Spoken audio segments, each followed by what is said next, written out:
Kada vidim zimu i sneg, podsjeti me na taj događaj i ne volim da baš. Jovanka je levom rukom zagrlila unuku i zaštitila je od severca.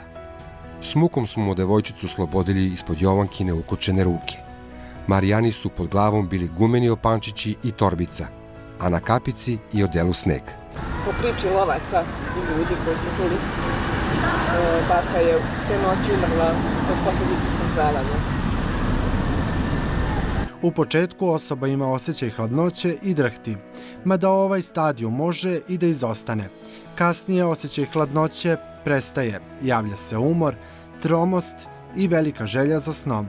Sve telesne i psihičke funkcije se usporavaju, ponekad se javljaju priviđenja. Sa daljim snižavanjem telesne temperature osoba gubi svest.